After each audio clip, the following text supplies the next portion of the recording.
Welcome to COPENTELL, a podcast about Copenhagen and Denmark's history.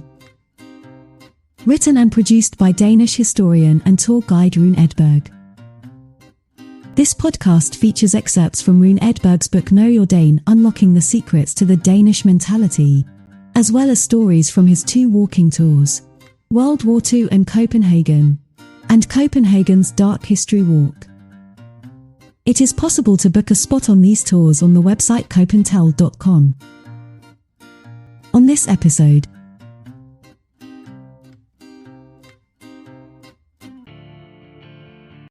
Denmark, with an area of 43,560 square kilometers, is a small, northern European country, which is also considered to be part of the 3 Scandinavian countries, Denmark, Norway, and Sweden, although the country isn't geographically part of the Scandinavian peninsula.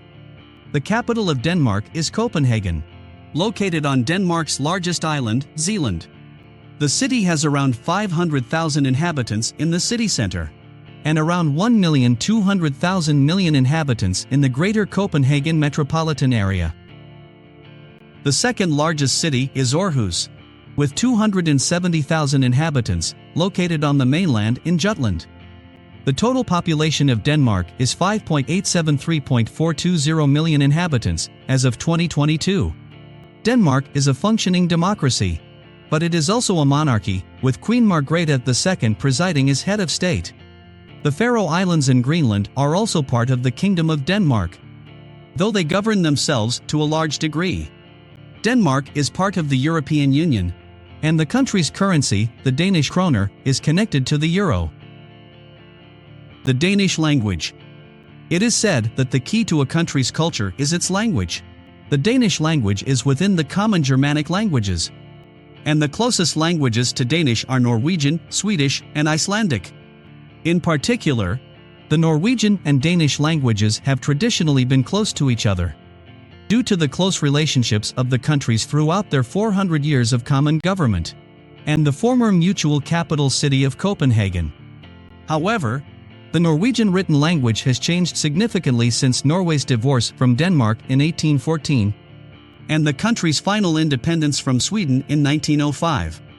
You can compare the languages of the 2 countries the same way you would compare the American English and British English languages. 2 peoples separated by the same language. The American language can be perceived as direct and specific in meaning, dispatch, and humor, which is also the case of the Norwegian language. However, the British English language is very familiar with double meanings. This is also the case with the Danish language, which may be a challenge for newcomers, as Danes often present these double-meaning expressions in a direct form during a conversation.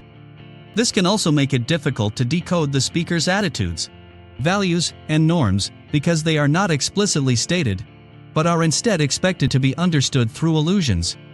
The Danish language is the official language in Denmark, and has a special status. However, German minorities in southern Jutland, together with the Nordic languages, also have special rights. Dannebrog. The Danish flag. The Danish flag, or Dannebrog, is an integral part of Danish identity and daily life. It is used in a multitude of contexts, including markings on official buildings, birthday cakes in schools, and quality stamps on Danish goods. However, it is also a flag that is used by the Danish People's Party and is associated with their criticism of immigrants, which has forced a great percentage of the Danish population to have a somewhat ambivalent relationship to their flag. The flag itself is considered to be one of the oldest national flags in the world. The old myth is that it fell from heaven in a moment of distress, when the Christian Danish soldiers were losing a battle with the heathens in Estonia on June 15, 1219. The actual name of the flag, Dannebrog, can be translated to the Danes' flag. Book a spot on COPENTELL's World War II walking tour in Copenhagen. Take a journey back to the 1940s, when the Nazi German forces had occupied the Danish capital. On this guided walking tour we will visit the city district of Vesterbro and the city center of Copenhagen. In the company of our historian Rune Edberg, who is specialized in the Second World War and the German occupation of Denmark 1940 to 1945, You will have the unique opportunity to visit some of the central places of the Danish freedom struggle during the Second World War. You'll become acquainted with the central themes and paradoxes of the period.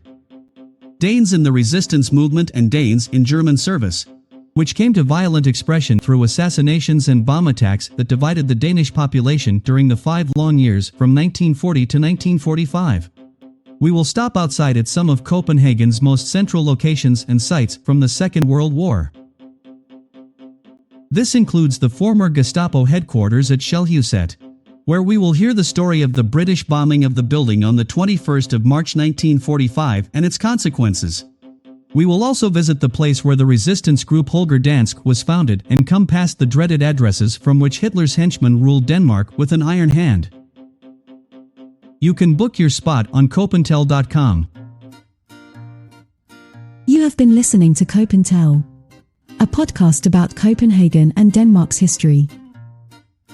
Written and produced by Danish historian and tour guide Rune Edberg.